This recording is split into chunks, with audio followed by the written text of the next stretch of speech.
Steelers and the Bengals. Oh, Billy, you talk about exciting. Who's going to land the big punch? And down he goes. Cameron Hayward got right to Burrow. Intercepted at the 30, 25-20. Micah Fitzpatrick batted down, intercepted. T.J. Watt took the ball out of the air. Ball is down. The kick is on the. Micah Fitzpatrick. AFC North football, fellas. This is what it's about.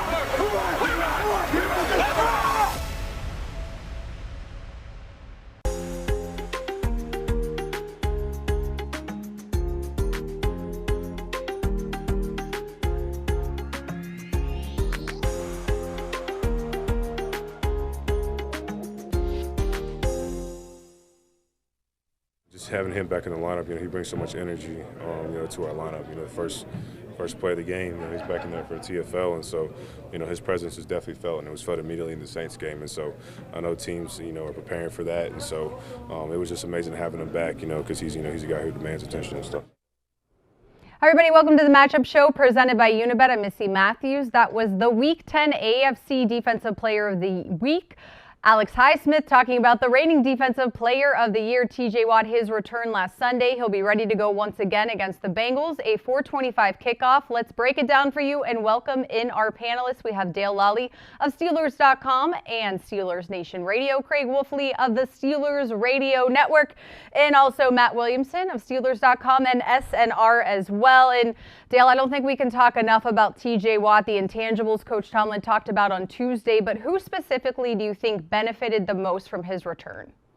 Specifically, obviously, Alex Highsmith now has 5 sacks in 2 games in which TJ's played this year. But to me, I think the guy that really benefits the most might be Cam Hayward. You're not going to see him get doubled nearly as much on the interior. And when he's getting doubled, most of the time it is, 2 300-plus pounders in there. So TJ Watt, draws some of that attention away from Cam Hayward. That should free him up to make more plays. It certainly did in the last game, and the entire Steelers defense benefited. They allowed 29 rushing yards in that game. That was their fewest since, I believe, week 3 of the 2020 season against the Houston Texans. So it had been a while since the Steelers had a defensive effort like that in the running game. Well, if the sacks weren't there, maybe the stat lines everybody is used to seeing for TJ, but what he was doing on the field really helped everybody. Missy, you're so correct. Look, from the moment he came out of the tunnel to that fantastical roar from Steelers Nation to when the kickoff happened, you got the Saints pinned back on their own 9-yard line, and he's out there, he's getting the crowd jacked up, and then what do you get? First, some guy jumps off sides right from the get-go. It's wonderful. It's wondiferous. Then they come out first and second down. They run at him again. And with the help of Cam Hayward and Larry Ogunjobi on 2 separate plays, T.J. Watt makes the play. They come out, they test T.J. T.J. puts it right in their face. Then you come out, and the rest of the defense is having this opportunity to kind of like mushroom off of this thing. You got that mojo running. It's precious. It's wonderful. The adrenaline's flying. Guys are out there hitting. And you know that the secondary is benefiting because in the quarterback's mind, it's got to be in Andy Dalton's mind, there's tick, tick, tick. Here comes TJ. Tick, tick, tick. You know it. And I think it benefits the whole secondary. It was a great job defensively speaking for those guys with TJ coming back. Matt, we saw what the Steelers defense was able to do against the Bengals in round 1. That was week 1. It's a much different situation for week 11, but TJ is back again. What can you draw from they did well week 1 that can transition to this game? Well, I want to throw one little nugget in too from this past game is his impact is so immense that the Saints were a perfect example. I mean, like their offensive line was just riddled with injuries. I mean, the one rock of their line is Ryan Ramczyk, the right tackle, who's one of the best right tackles in the league. And oh, by the way, he went against TJ all the time in practice at Wisconsin. So you would think if anyone's going to leave those guys alone to help against Cam and Highsmith and all those guys, it would be the Saints because the rest of the line really needed the help. They still didn't. I mean, just tactically, it just shows immense respect for Watt. And, of course, the Bengals are going to have to do the same thing. You know, they've invested in their offensive line. Leo Collins is a new right tackle, but it's still not fixed. I'll just put it that way. I expect Highsmith to have all sorts of one-on-one matchups against Jonah Williams, who's really, really struggling this year. I think that greatly benefits the Steelers. I mean, even if you help Watt, it's going to be really difficult. But I will say, I think that tactically, the Bengals made a mistake going into week 1 that isn't the case now. They didn't play any of their offensive players through the preseason, and it showed early in that game. Well, they're humming a little bit better now, and obviously Burrow was also coming off an emergency appendectomy. I know they're coming off a bye, but they're playing much better now than they were to start the season. Dale, in terms of the run game for the Bengals, we know no Jamar Chase, so Joe Mixon has seen more, especially their last game before their bye week. How do you stop what they want to do in terms of the Steelers' defense? Well, last week or 2 weeks ago for the Bengals against the Panthers, that was really the first time that Joe Mixon's gotten rolling this season. The 82 yards that he had against the Steelers, which came on 27 carries in week 1, that had been his season high to this point. And even that was 3 yards a carry. So they've struggled running the football. Mixon is catching the ball more this season. They're using him as kind of an outlet to kind of cut down on Burrow's sacks a little bit. I don't think that their offensive line is necessarily fixed. They're trying to cover it up a little bit by dumping the ball to a Mixon, trying to get him going a little bit. I think things just kind of snowballed for them last week against the Carolina Panthers, and obviously when a guy gets 5 touchdowns for you, if you're not playing against Polk High, it makes a bit, 5 touchdowns shouldn't happen, but it did in that situation. So I think the Steelers need to do more of what they did in that game. Again, 3 yards a carry in that game for Mixon. The problem was the Bengals ran 92 offensive plays in that game because the Steelers, didn't do much offensively, and the defense got some quick turnovers and things of that nature that led to some points in that game. You can't let the Bengals run 92 plays again on you. That's just a recipe for disaster. Wolf, in terms of not having Jamar Chase, is it as simple as stopping the run game to defeat the Bengals? I wouldn't say so, because you got a guy named Tyler Boyd and T. Higgins sitting along there on the opposite side too. Jamar Chase is definitively one of those downtown weapons that can strike like lightning. But don't forget T. Higgins. He's a big man. That's a big size receiver, as well as Tyler Boyd. And then, of course, you got your tight ends and so forth. These guys, they can do a lot of things. It's a triumvirate of good wide receivers when everybody's healthy. But Joe Burrows has been throwing the ball pretty darn well over the last several weeks when you look at it. And this offensive line, though, still has issues, if you ask me. They're still not, I mean, think about it. They gave up 13 sacks in the first 2 games, 30 overall. It says that they're getting better, but, it's not that great, I would say. Now, the fact is, Joe Mixon rushed for 153 yards. Well, he did it against, Carolina, and that's obviously, hey, you know what? It's not the Steelers, the newfound Steelers defense that is resurging now. I mean, you look at the fact of what they did to the Saints. I think Alvin Kamara, I know he's had some banged up issues and so forth, but he truly is a two-way threat when he gets his mojo rolling. So I think there's a lot of good things rolling on the side for the Steelers defense, but it starts up front with the 4 guys being able to pressure Burrows and being able to drop 7 guys into coverage. Because if you have to start blitzing guys, go to man coverage, that's where you're going to run into trouble. Matt, how do they keep the takeaways coming? That was something we saw not happen in Miami with 4 drops of possible interceptions. But last week they won the turnover battle, and we saw the 2 interceptions and a forced fumble. Well, the Miami game's a perfect example of when they do make mistakes, you have to capitalize on it. I mean, rarely your quarterback's going to throw you the ball as often as Tua did in that game, and you're going to come down with drops. One thing I dug up this week that I hadn't really realized until now is the Steelers' defense has only recovered 2 fumbles this year. That's the lowest number in the league. And I'm a big believer that fumbles are very random. Once the ball hits the ground, who's to say who's going to fall on it 9 out of 10 times? I mean, I think that I'll promise you that the second half of the season, they're going to recover more than 2 fumbles. That's something that won't keep up, especially with TJ Watt in there hacking the ball away, and as good as he is at causing turnovers. I would also say blitz percentage is going to go down dramatically, which gets you more people in coverage, more chances of taking the football away in that manner, because I think the pass rush improves even though the blitz percentage goes down because of Watt. All right, guys, it is time now to take a look at our Week 11 opening lines from across the league, presented by Unibet Sportsbook, an official sportsbook partner of the Pittsburgh Steelers. If you're in Pennsylvania and ready to place your wagers on any of this weekend's matchups, you can simply download the Unibet PA app or visit pa.unibet.com. Again, those are your opening lines for Week 11 presented by Unibet Sportsbook. We have much more coming up here on the Matchup Show. Time to talk about the Steelers' offense, the run game. How can they keep it going when the Cincinnati Bengals come to Acrisure Stadium on Sunday? We'll discuss. Don't go anywhere.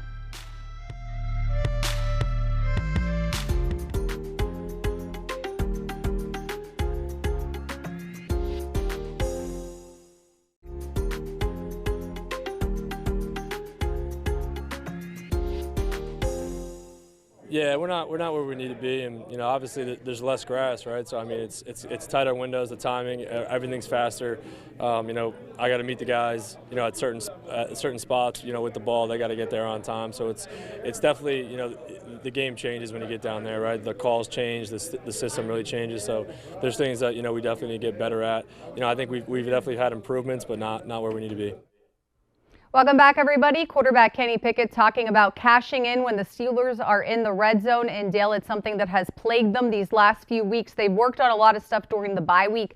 How do they fix this so that they are able to score points? Well, I mean, I think they need to continue running the football.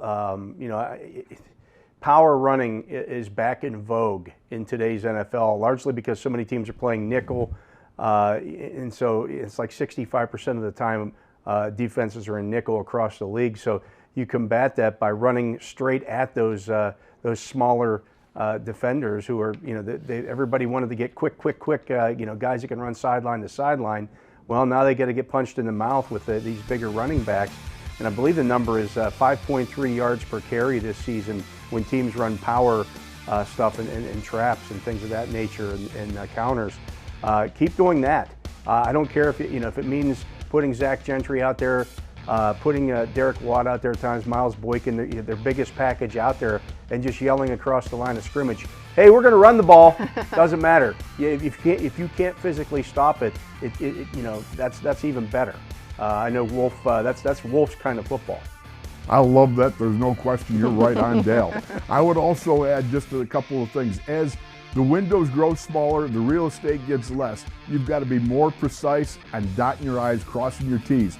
You got to watch your spacing when you get down there. Are you supposed to be so many yards inside the numbers, outside the numbers, what have you? So how many before you make your cut across the back? You're already dealing with the sideline guys, right? The out of bounds. But the back end now comes into play. So the fact of the matter is you've got to be very precise in your route running, and the window's got to be basically where you imagine them to be. You got to go on that faith that what you see is what you're going to get, and it's got to be like a heartbeat of decision. And all that comes about. You think about the three opportunities they had where you had Najee Harris on that wheel route coming up the sidelines there that it was slightly overthrown.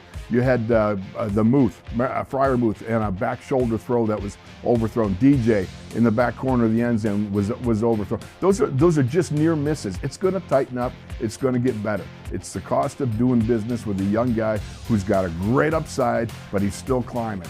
And we see these things weekly because what?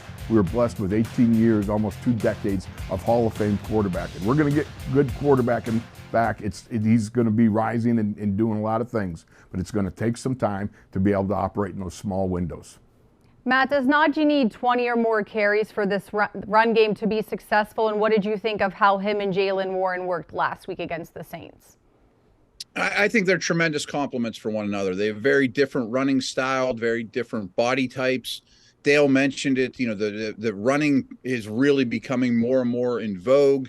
I mean, a lot of the lesser talented teams in the league, I always cite the Bears, the Falcons, the Giants that we all thought were rebuilding.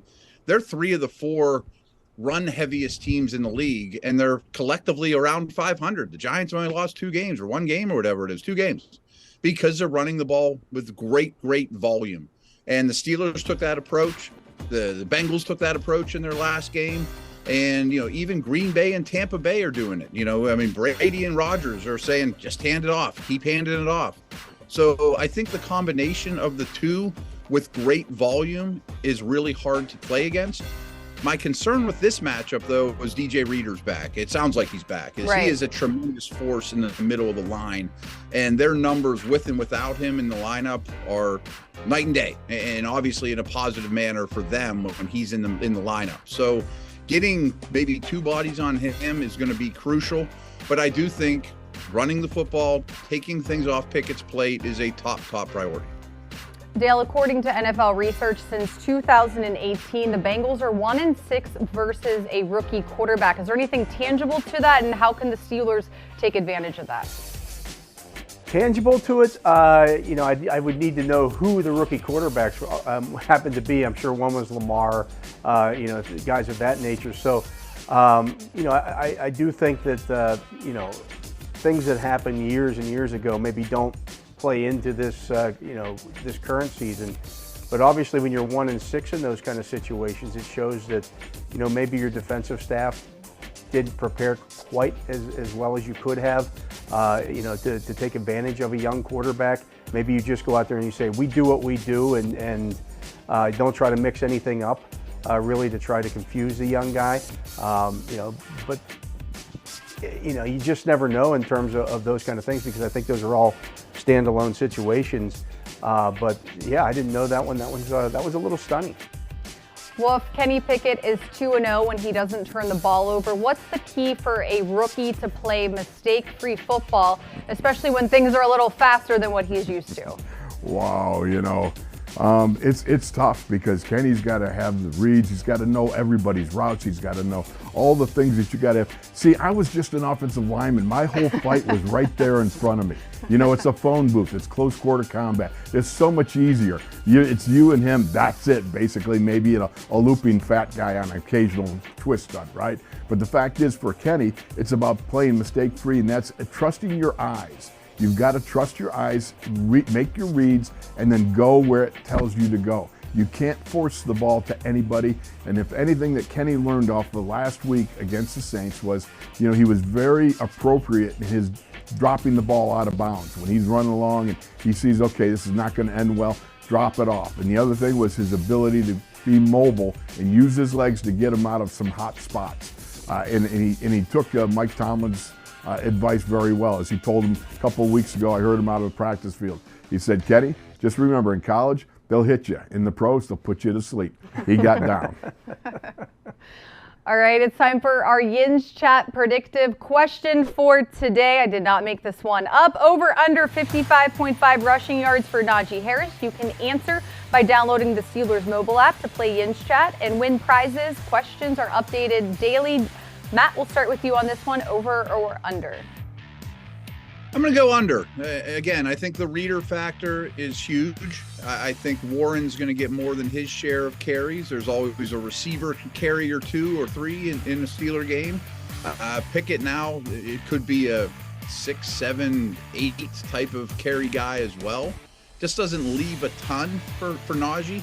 And the thing I didn't mention, too, is my favorite matchup for the Steelers in this game, and by no means am I saying don't run the football, but I think it's Pickens and Deontay against their outside corners. So when in doubt, if you get in one-on-one matchups with those guys and you're starting to run the ball well, I'm throwing at those corners heavily. All right, Dale, over or under for you? Well, somebody was listening to my pregame guarantees last week because I had Najee over 55 rushing yards last week. I'm going to go under this week as well. The Bengals, I think, are a pretty stout run defense, especially with DJ Reader in there.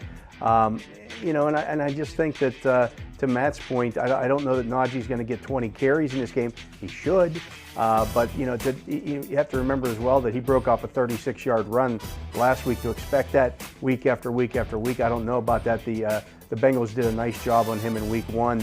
Limiting him, but I think he's, at this point, you got to feed the beast. Give your 240-pound running back that 15 to 20 carries every single game and let him wear the defense down a little bit. But 55 yards, that's right around the range of where I would put him. I'm gonna take the under on that one.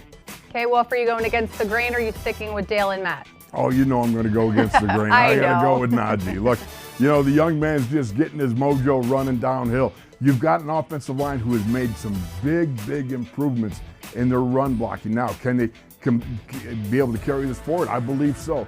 One of the things that was so big was when they lined up in the first series against the Saints. That entire offensive line washed the entire Saints defensive line back almost 5 yards before Najee even got to the line of scrimmage.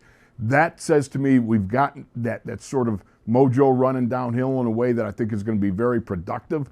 And gadzooks, if you saw Najee take on Caden Ellis on a blitz and watch him bend the dude over backwards like he's doing ballistic yoga, my goodness, it was like a beautiful thing. He's got his strength, his power. I think he's ready to start really racking up some numbers coming up.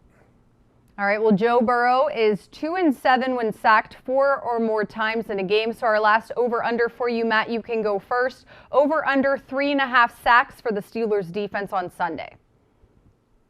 It's a big number, but I'm going to go over. I mentioned the Highsmith matchup that I really like. I would expect an interior sack. I think the interior of their offensive line is just okay. I think TJ might get multiple, so we're getting to 4 here pretty quick.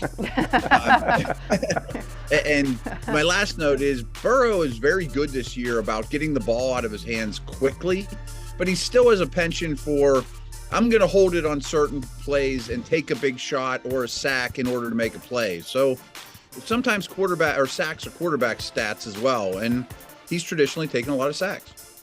All right, Dale. Over on that one. That one all day long. The Steelers will get to Joe Burrow in this game. That offensive line is not fixed at all. And as Matt just said, Burrow does like to hold the football. I'm going over on that. All right, Wolf, I hope you're not going against the grain on this one. No, of course not. You know, when it comes to sack-orations, you want to see a offensive lineman calling for sacks? I do know this. There's still a rookie named Volson who's got to face Captain Cam, and that's always a problem. All right, well, Steelers and Bengals at Acrisure Stadium on Sunday, 4:25 kickoff. The Steelers will be wearing their Color Rush jerseys. They're 7-1 while wearing them. Thanks so much for joining us here today on The Matchup. For Dale, Matt, and Wolf, I'm Missy. We'll see you guys next time.